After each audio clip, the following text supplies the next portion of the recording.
परम सच्चिदानंद घन प्रेमामृत रस प्रवाही श्री युगल सरकार श्यामा श्याम के गौर श्यामल चरणारविंद, यही हमारे जीवन सर्वस्व है। यही हमारे परम साधन है। यही हमारे चरम साध्य है।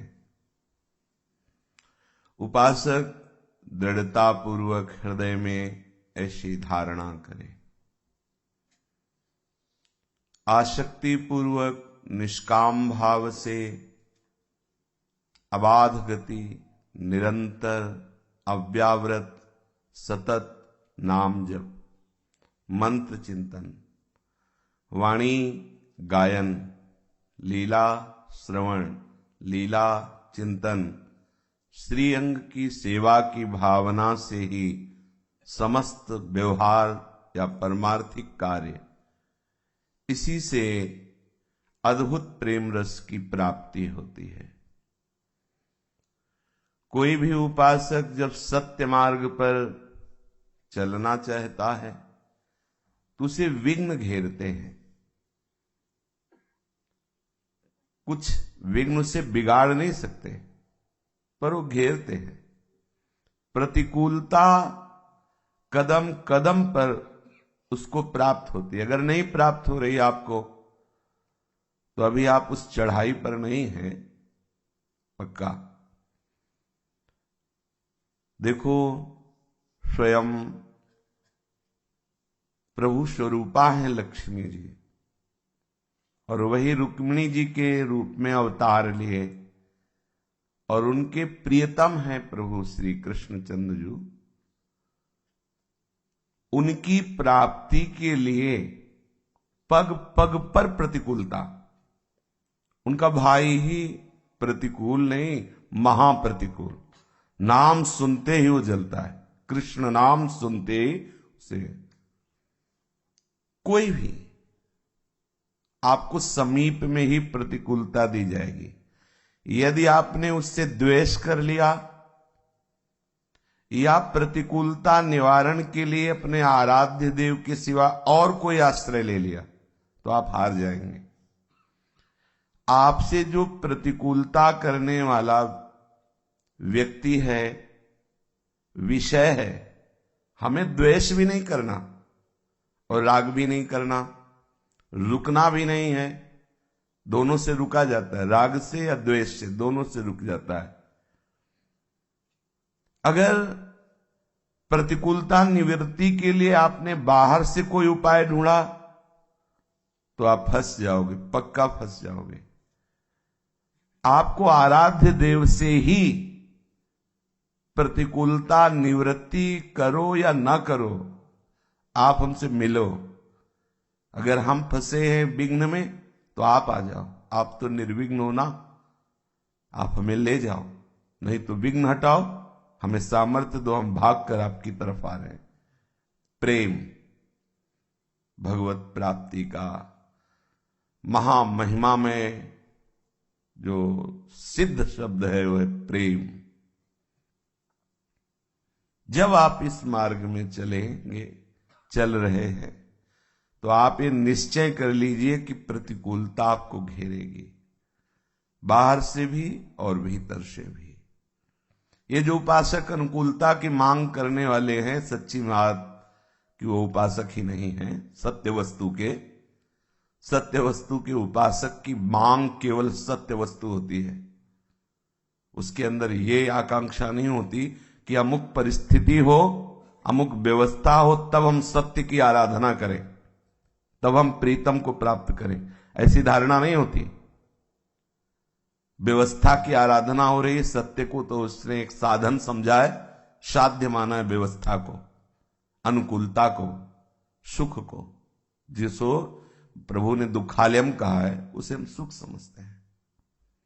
बड़ी भूल है अपने लोगों को जो ये धारणा करते हैं कि पहले व्यवस्था मिले फिर सत्य वस्तु की प्राप्ति के लिए हम उपाय करेंगे। कभी नहीं मिल सकती, देख लेना, करके तुम देख लेना। व्यवस्था से व्यवस्था तुम संग्रह कर लो, तुम्हें शांति नहीं मिलेगी, तुम्हारी उपासना नहीं बढ़ेगी। और जब आप तुम उपास्य तत्व पर स्थित होने की चेष्टा करोगे तो व्यवस्था मारी घूमेगी, विघ्न रूप से रोकने की चेष्टा करेगी। उपास्य तत्व पर, आराध्य देव पर, इस प्रभु और रुक्मिणी जी के पावन चरित्र पर हमें शिक्षा मिलती है कि यदि हम प्रभु से प्रेम करना चाहते हैं तो सबसे पहली बात, प्रभु के उन प्यारों का संग करें जो प्रभु की चर्चा हमारी श्रवणेन्द्रिय से हमारे हृदय तक पहुंचावे। रुक्मिणी जी के पावन चरित्र में रुक्मिणी जी को श्री कृष्ण रूप माधुरी, श्री कृष्ण महिमा, ये श्रवण करने को मिले। वैष्णव संत ब्राह्मण जन जो द्वारिकापुरी से यहां आते महाराज भीष्मक के यहां, तो महलों में जाने से कोई रोक नहीं थी, तो जाकर के रुक्मिणी जी को सुनाते। क्यों सुनाते? क्योंकि प्रभु जानते हैं कि मेरा कौन कहां है, तो अपनी महिमा अपनी तरफ से अनुग्रह करके भेजते हैं कि जाओ इसे सुनाओ जाके, या आपको प्रेरित करके वहां पहुंचा देते हैं। दोनों में कृपा ही होती है।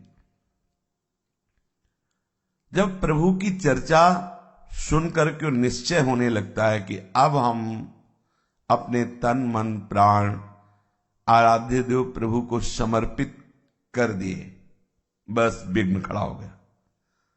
जब तक आप प्रभु के द्वारा प्राप्त व्यवस्थाओं का भोग कर रहे हो तब तक नहीं, क्योंकि तुम खुद महाविघ्न को सुख मानकर स्वीकार किए हुए हो, तो ऊपर से विघ्न डालने की कोई आवश्यकता ही नहीं।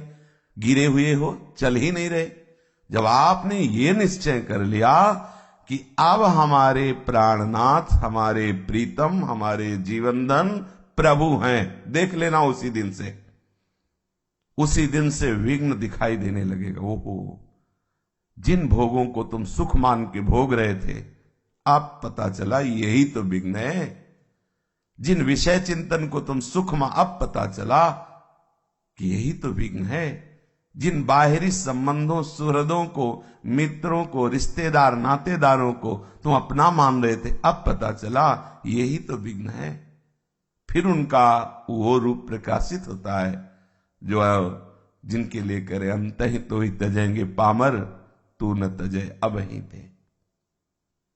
इतना विरोध, कृष्ण नाम बोले तो गुस्सा हो जाए रुक्मी। कुछ भी हो, श्री कृष्ण को तुम्हें नहीं प्राप्त होने देंगे। अपनी तरफ से बहुत से निमंत्रण, बहुत से व्यवहार, कुछ भी हो, रुक्मिणी जी श्री कृष्ण को प्राप्त नहीं होने दें। पूरा निश्चय ऐसे आपके साथ होगा। कुछ भी हो, नरक जाओ, स्वर्ग जाओ, इससे बस भगवत प्राप्ति नहीं होने देंगे। प्रभु के मार्ग में नहीं चलने देंगे, भजन मार्ग में नहीं चलने देंगे। और ठीक है, और के लिए हम राजी हैं। भगवत मार्ग, ये बिल्कुल निश्चय समझ लीजिए। इसके लिए आपको तैयार होना पड़ेगा। आपका मन भी आपका विरोधी हो जाएगा, मन भी विरोधी हो जाएगा। इसीलिए केवल कृपा सिंधु की कृपा, कृपा स्वरूप वैष्णवजन, संतजन, भगवत प्रेमी महात्मा जन जो प्रभु की बात हमें बताते हैं, हमारी बात प्रभु तक पहुंचाते हैं, उनके सिवा हमारा कोई नहीं है। इसीलिए श्याम श्यामा पद कमल संगी सिर नायो, इसीलिए दास दासो हम, ये प्रेमियों का सिद्धांत है। श्री रुक्मिणी जी ने जो द्वारिकापुरी में जाकर के हमारे हृदय की बात कह सके, ऐसे वैष्णव भगवत प्रेमी महात्मा ब्राह्मण को पत्र दिया, प्रेम पत्र, लव लेटर पहुंचाओ हमारे प्रीतम को। हमारा आपका जो प्रेम पत्र है ना, वो गुरुदेव पहुंचाते हैं, पक्का समझना। प्रभु से बताते हैं, प्रभु देखो ऐसे ऐसे, और प्रभु की बात हमें बताते हैं। बिना इन प्रेमी महापुरुषों के हमारी प्रभु से प्रेम होने वाली वृत्ति नहीं जागृत हो सकती, पक्का। इसीलिए रे मंदस्कन संग में रंचना उपजय प्रेम।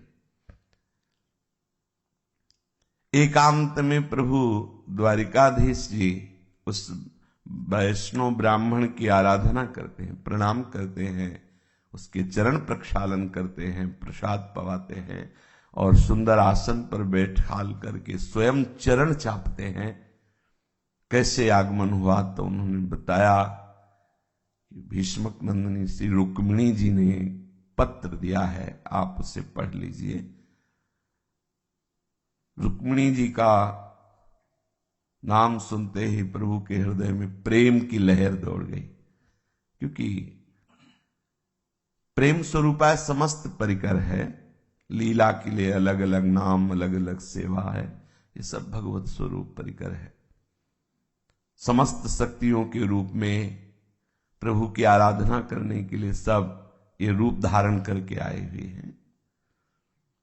प्रभु को अगर रिझाना है तो सुनना आवश्यक है।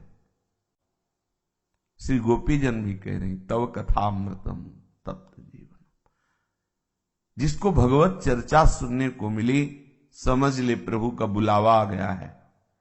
अगर हमें सत्संग मिल रहा है, मुचकुंद जी से जब प्रभु की वार्ता हुई थी उस समय कहा था कि जिसके संसार चक्र से मुक्त होने का समय आता है उसे मैं सत्संग प्रदान करता हूं, उसे मैं अपने प्रेमी जनों का संग, संतों का संग, वैष्णवों का संग प्रदान करता हूं। उस संग के रंग से वो संस्कृति चक्र का नाश कर देता है। सत्संग का बहुत बड़ा प्रभाव है। यदि हम सत्संग श्रवण करके मनन करें तो बहुत शीघ्र हमारा चित्त सत्संग के प्रभाव से प्रभावित हो जाए, बहुत शीघ्र। ये जो सत्संग का प्रभाव नहीं पड़ता, उसका कारण है श्रवण के बाद मनन ना होना। मनन के बाद आचरण में उतारना ही होता है। मननहीन सत्संग लाभ तो दिया, उस समय तक हम पवित्र वार्ता सुन रहे हैं, भगवत वार्ता सुन रहे हैं, पर जो विशेष लाभ उसका है वो मनन से प्राप्त होता है। पूज्य स्वामी नैमिषारण्य में जो आसीन थे नारदानंद सरस्वती जी, वो सत्संग में एक नियम लगाए हुए थे। हमारे सत्संग में वही बैठेगा जो सत्संग के तुरंत बाद 1 घंटा एकांत, किसी से वार्ता नहीं करेगा, कोई अन्य नहीं, उसी का चिंतन करेगा। ये उनका नियम था। वो अगर 1 घंटा सत्संग करते थे तो कहते थे 2 घंटे का समय लेके आओ, और नैमिषारण्य में बहुत वनस्थली एकांत क्षेत्र है, बैठ जाओ किसी लता के नीचे और पुनः सत्संग जहां से प्रारंभ हुआ था उसका चिंतन करो, मनन करो। आज की सार बात क्या है उसे हृदय में धारण करो, फिर जाओ। उनका यह नियम था कह। और सत्संग का प्रभाव तभी हृदय में विशेष पड़ता है। श्रीमद् भागवत में ही आता है, धुंधकारी जी की जो 7 दिन में भगवत प्राप्ति हुई। श्रीमद् भागवत का महात्म कोई ऐसा नहीं कि केवल फल स्तुति मात्र है, नहीं, सत्य है। होता क्या है, हम उस तरह मनन नहीं करते। जिसे गोकर्ण जी ने सुनाया श्रीमद् भागवत, तो बहुतों ने सुना लेकिन बहुत विमान नहीं आए। तो प्रश्न भी यही किया था कि विमान क्यों सबके लिए नहीं आए, एक धुंधकारी के लिए ही क्यों आया। तो बताया कि इसने जो 7 दिन 7 रात्रि श्रवण किया, उसका मनन किया। मनन से क्या हुआ, यह निष्पाप होकर के भगवत स्वरूप हो गया।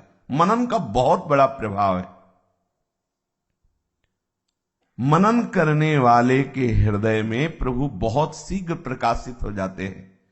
सत्संग सुना, मनन संसार का चल रहा है, आप संसार का चिंतन चल रहा है, लाभ विशेष नहीं हुआ। सत्संग, जो श्रवणेन्द्रिय से सत्संग हुआ, वही अंतःकरण से भी होना चाहिए। मन सत चिंतन कर रहा है, सत संकल्प कर रहा है, बुद्धि सत निश्चय कर रही, अहम सत में समर्पित हो रहा है। ये सत्संग। श्रवणेन्द्रिय से सत्संग सुना, अंतःकरण से कुसंग किया, असत्संग, तो क्या सत्संग का प्रभाव बहुत काल तक सत्संग सुनने पर जो प्रभाव होना चाहिए वो प्रभाव नहीं पड़ पाता। इसलिए मनन अत्यंत आवश्यक है। जितने भी प्रेमी महाभागवत हुए हैं, आप उनके चरित्र में देखिए, श्रवण की प्रधानता हुई। जहां भी कहीं भी आप देख लीजिए, श्रवण से